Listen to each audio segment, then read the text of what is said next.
est-ce que xam nga ni ñu bëri dinañ leen mugal te mugal googu li leen ko yóbboo ci benn mbir la aju muy lan muy loo xamante si ni yonent bi sallallahu alayhi wasallam moom moo ko daal di wax te nit ki su fekkee si ni wér na chaque jour dina ko def maanaam mbir moom mu aju nit ki chaque jour dina ko def loolu ban mbir la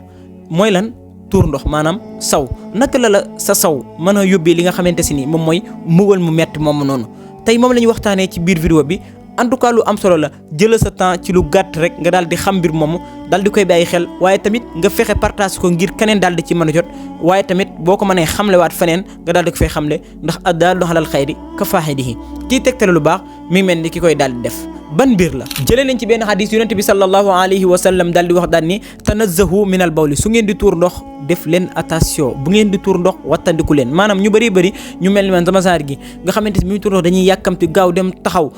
ñuy saw affaire bi di tis di dal seen tànk yi wala mu ngi dal seen yére yi suñ paree rek wisu rek dem noonu bàyyi te fekk na seen yére yooyu ñu sol après moom la ñu war a jullijee moom la ñu war a defijee yeneen yoo xamante si ni ay jaamu yàlla la après ñu bëggoo dem daa koy defe ji te fekk na ñoom seen yére yi mi ngi am saw toog loolu ku nekk xam na ni baaxul yonent bi sallallahu alayhi wasallam daal di wax daal ni fa inna hammata asabal qabri min al bawli mu ne lu ëpp ci mbëggalum bàmmeel mi ngi daal di tukkee ci li nga xamante si nii moom mooy saw te ñu bëri fi mu toll nii bàyyiwuñ ko xel wala sax am na ñoo xam ne xam nañ ko mais topp seen bakkan ak yàkkamti ak bëri fitna ak yeneen moo leen di yóbbee ba li nga xamante si moom mooy seen saw ñu war koo teewlu jël seen temps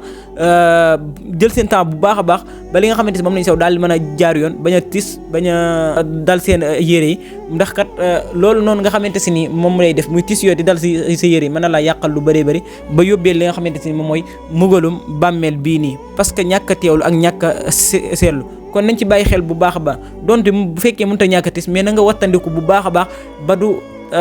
dal sa yére yi wala yeneen wala bu fekkente si ni am na fu mu dal sa tànk yi wala sa yére yi soo paree nga dem wut ndox nga daal di koy dindi ba mu set parce que loolu kat mooy li gën waaye tamit loolu ku nekk xam na ni moom la xel nangu kon nañ ci bàyyi xel bu baax a baax li ma nekkoon vidéo bi maa lay ñaan nga partagé ko like abonné partagé ngir ñeneen daal di ci mën a jot partagé ko bu baax a baax ndax amaana keneen koo xamante ni xamu ko woon nga daal di koy partagé mu daal di koy xam suñu borom defal la ci yow te yonent bi sallallahu alayhi wasallam moo wax daal ni addaallu alal xayri ka faa'iilihi kii tegtal lu baax mi ngi mel ni ko koy daal def ba beneen vidéo bi ñu jëm incha allah